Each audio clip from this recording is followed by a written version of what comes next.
Un jornalero, de Leopoldo Alas Clarín.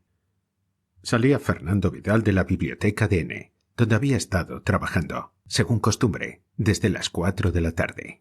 Eran las 9 de la noche, acababa de oscurecer. La biblioteca no estaba abierta al público sino por la mañana. Los porteros y demás dependientes vivían en la planta baja del edificio, y Fernando, por un privilegio, disfrutaba a solas de la biblioteca todas las tardes y todas las noches, sin más condiciones que estas: ir siempre sin compañía, correr, por su cuenta, con el gasto de las luces que empleaba, y encargarse de abrir y cerrar, dejando al marcharse las llaves en casa del conserje. En toda N, ciudad de muchos miles de habitantes, industriosa, rica, llena de fábricas, no había un solo ciudadano que disputase ni envidiase a Vidal su privilegio de la biblioteca. Cerró Fernando como siempre la puerta de la calle con enorme llave, y empuñando el manojo que ésta y otras varias formaban, anduvo algunos pasos por la acera, ensimismado, buscando, sin pensar en ello, el llamador de la puerta en casa del conserje, que estaba a los pocos metros en el mismo edificio. Pero llamó en vano, no abrían, no contestaban. Vidal tardó en fijarse en tal silencio. Iba lleno de las ideas que con él habían bajado a la calle dejando las frías páginas de los libros de arriba, la eterna prisión. No está nadie, pensó, por fin, sin fijarse en que debía extrañar que no estuviese nadie en casa del conserje. ¿Y qué hago yo con esto?, se dijo, sacudiendo el manojo de llaves que le daba aspecto de carcelero. En aquel momento se fijó en otra cosa, en que la noche era oscura, en que había faroles, 3, bien lo recordaba, a lo largo de la calle, y no estaba ninguno encendido. Después notó que a nadie podía parecerle ridícula su situación, porque por la calle de la biblioteca no pasaba un alma, silencio absoluto. Una detonación lejana le hizo exclamar: ¡un tiro! El tiro, más bien su nombre, le trajo a la actualidad, a la vida real de su pueblo.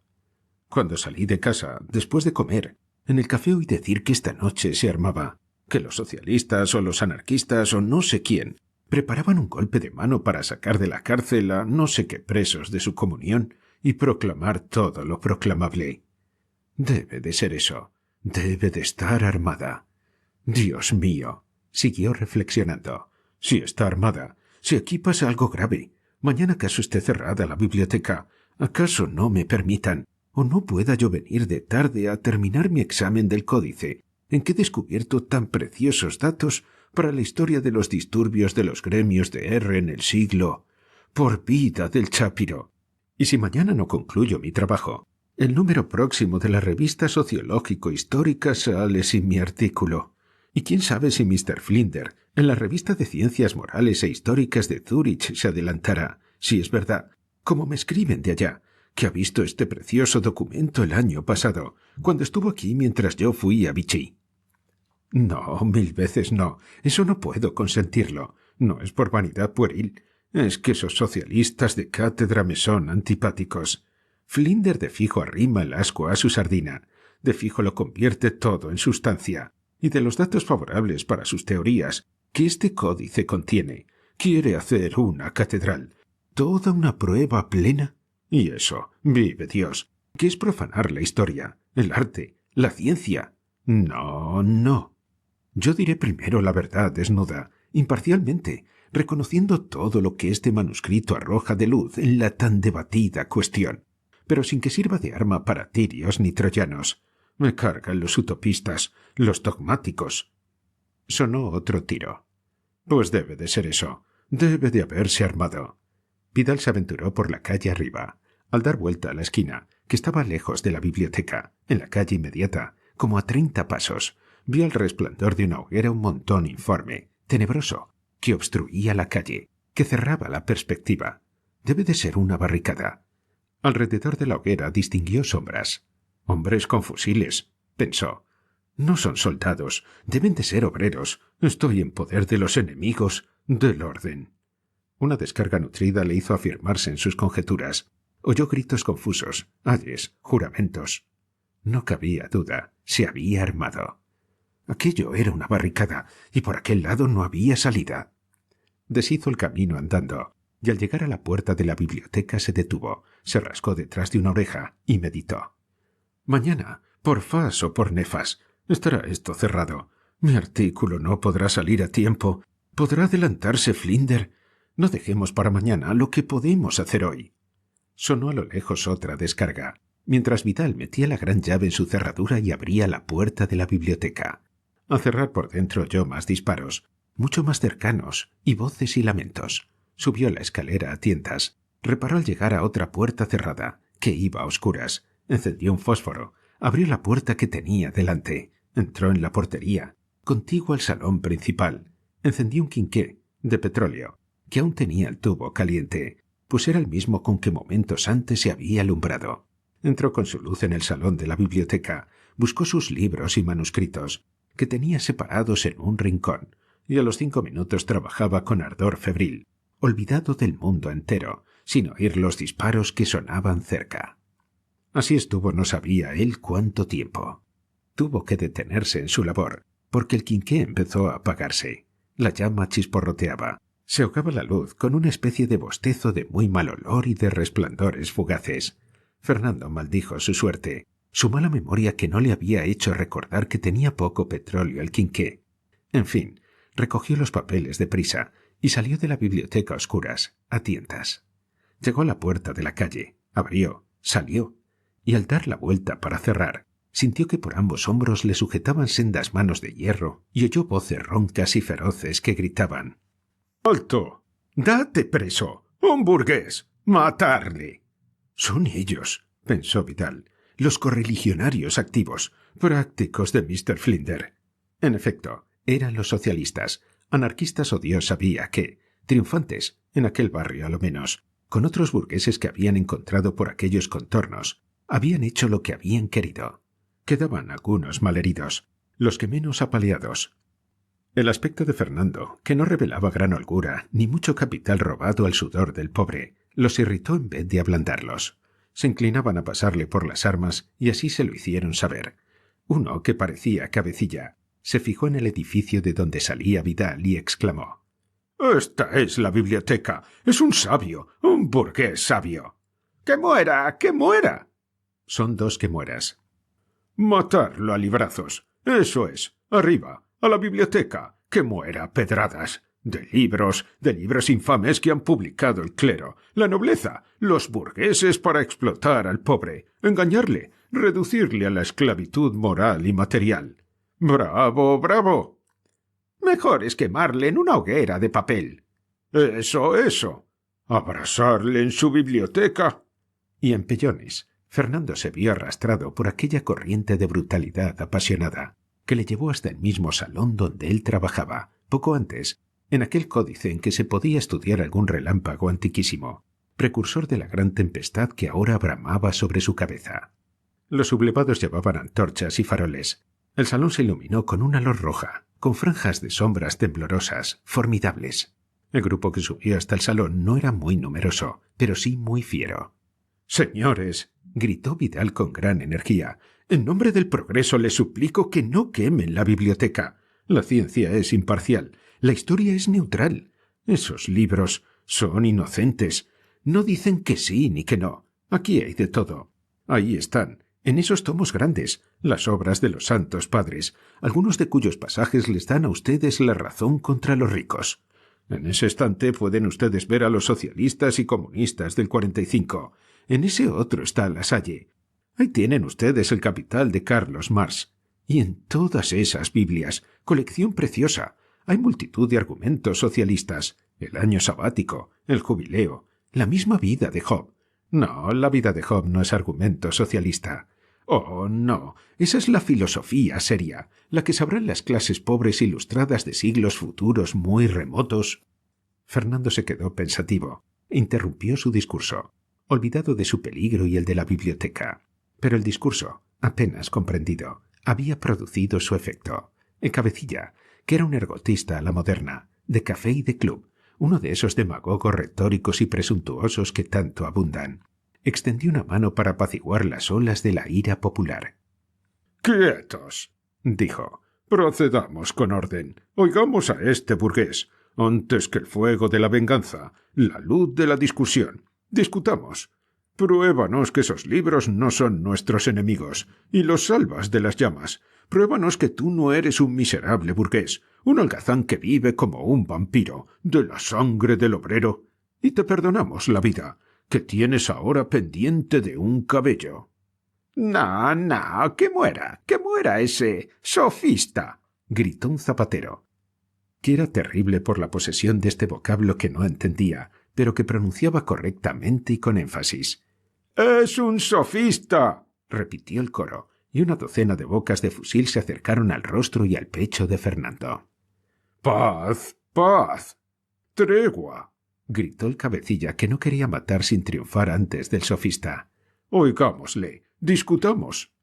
Vidal, distraído, sin pensar en el peligro inmenso que corría, haciendo psicología popular, teratología sociológica como él pensaba, estudiaba aquella locura poderosa que le tenía entre sus garras, y su imaginación le representaba, a la vez, el coro de locos del tercer acto de Jugar con Fuego, y a Mr. Flinder, y tantos otros que eran en último análisis los culpables de toda aquella confusión de ideas y pasiones.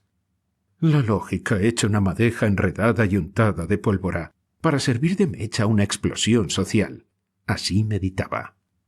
«¡Que muera!», volvieron a gritar. «No, que se disculpe, que diga qué es, cómo gana el pan que come». «Oh, tan bien como tú, tan honradamente como tú», gritó Vidal volviéndose al que tal decía, enérgico, arrogante, apasionado, mientras separaba con las manos los fusiles que le impedían, apuntándole, ver a su contrario. Le habían herido en lo vivo, después de haber tenido en su ya larga vida de erudito y escritor 1000 clases de vanidades. Ya solo le quedaba el orgullo de su trabajo. No se reconocía, a fuerza de mucho análisis de introspección, virtud alguna digna de ser llamada tal, más que esta, la del trabajo. Oh, pero esta sí. Tan bien como tú, has de saber que, sea lo que sea la cuestión del capital y el salario, que está por resolver, como es natural, porque sabe poco el mundo todavía para decidir cosa tan compleja. Sea lo que quiera de la lucha de capitalistas y obreros, yo soy hombre para no meter en la boca un pedazo de pan, aunque reviente de hambre, sin estar seguro de que lo he ganado honradamente. He trabajado toda mi vida, desde que tuve uso de razón. Yo no pido 8 horas de trabajo, porque no me bastan para la tarea inmensa que tengo delante de mí. Yo soy un albañil que trabaja en una pared, que sabe que no ha de ver concluida, y tengo la seguridad de que cuanto más alto esté, me caeré de cabeza del andamio. Yo trabajo en la filosofía y en la historia, y sé que cuanto más trabajo, me acerco más al desengaño. Huyo, ascendiendo de la tierra, seguro de no llegar al cielo y de precipitarme en un abismo. Pero subo, trabajo. He tenido en el mundo ilusiones, amores, ideales, grandes entusiasmos, hasta grandes ambiciones. Todo lo he ido perdiendo.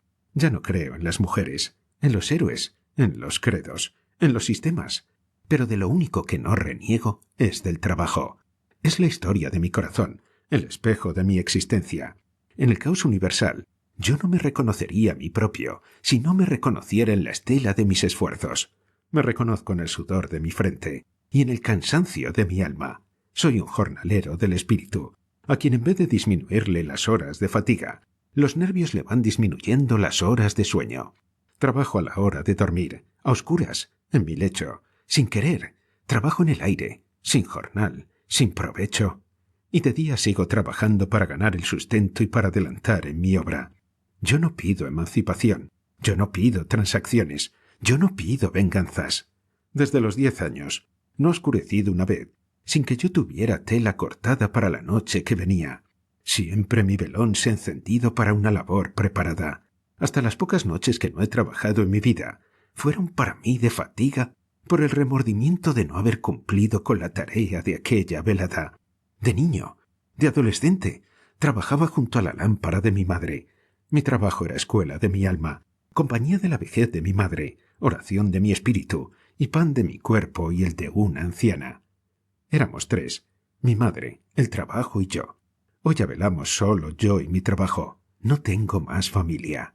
Pasará mi nombre, morirá pronto el recuerdo de mi humilde individuo, pero mi trabajo quedará en los rincones de los archivos, entre el polvo, como un carbón fósil que acaso prenda y dé fuego algún día, al contacto de la chispa de un trabajador futuro, de otro pobre diablo erudito como yo, que me saque de la oscuridad y del desprecio. Pero a ti no te han explotado. Tu sudor no ha servido de sustancia para que otros se engordaran, interrumpió el cabecilla. Con mi trabajo, prosiguió Vidal, se han hecho ricos otros, empresarios, capitalistas, editores de bibliotecas y periódicos, pero no estoy seguro de que no tuvieran derecho a ello. No me queda el consuelo de protestar indignado con entera buena fe. Ese es un problema muy complejo. Está por ver si es una injusticia que yo siga siendo pobre, y los que en mis publicaciones solo ponían cosa material, papel, imprenta, comercio, se hayan enriquecido.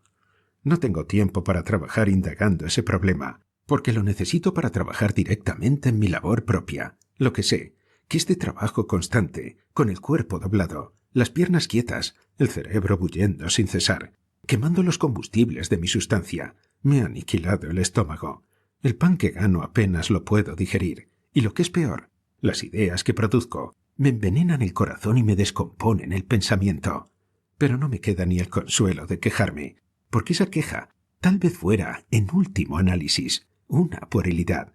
Compadecedme, sin embargo, compañeros míos, porque no padezco menos que vosotros, y yo no puedo, ni quiero, bastar remedio ni represalias, porque no sé si hay algo que remediar, ni si es justo remediarlo. No duermo, no digiero, soy pobre, no careo, no espero, no odio, no me vengo. Soy un jornalero de una terrible mina que vosotros no conocéis, que tomaríais por el infierno si la vierais, y que, sin embargo, es acaso el único cielo que existe. Matadme si queréis, pero respetad la biblioteca, que es un depósito de carbón para el espíritu del porvenir. La plebe, como siempre que oye hablar largo y tendido, en forma oratoria, callaba, respetando el misterio religioso del pensamiento oscuro, deidad idolátrica de las masas modernas y tal vez de las de siempre. La retórica había calmado las pasiones. Los obreros no estaban convencidos, sino confusos, apaciguados a su despecho. Algo quería decir aquel hombre. Como un contagio, se les pegaba la enfermedad de Vidal, olvidaban la acción y se detenían a discurrir, a meditar, quietos. Hasta el lugar, aquellas paredes de libros, les enervaba. Iban teniendo algo de león enamorado, que se dejó cortar las garras. De pronto oyeron ruido lejano. Tropel de soldados subía por la escalera. Estaban perdidos. Hubo una resistencia inútil, algunos disparos, 2 o 3 heridos. A poco, aquel grupo extraviado de la insurrección vencida estaba en la cárcel. Vidal fue entre ellos, codo con codo. En opinión, terrible y poderosa opinión, del jefe de la tropa vencedora. Aquel señorito tronado era el capitán del grupo de anarquistas sorprendido en la biblioteca. A todos se les formó consejo de guerra, como era regular. La justicia sumarísima de la Temis marcial fue ayudada en su ceguera por el egoísmo y el miedo del verdadero cabecilla y por el rencor de sus compañeros. Estaban furiosos todos contra aquel traidor, aquel policía secreto, o lo que fuera, que les había embaucado con sus sofismas, con sus retóricas, y les había hecho olvidarse de su misión redentora, de su situación, del peligro. Todos declararon contra él. Sí, Vidal era el jefe. El cabecilla salvaba con esto la vida, porque la misericordia en estado de sitio decretó que la última pena solo se aplicara a las cabezas de motín. A esta categoría pertenecía sin duda Vidal, y mientras el que quería discutir con él las bases de la sociedad, el cabecilla verdadero, quedaba en el mundo para predicar e incendiar en su caso, el pobre jornalero del espíritu, el distraído y erudito Fernando Vidal, pasaba mejor vida por la vía sumaria de los clásicos y muy conservadores 4 tiritos.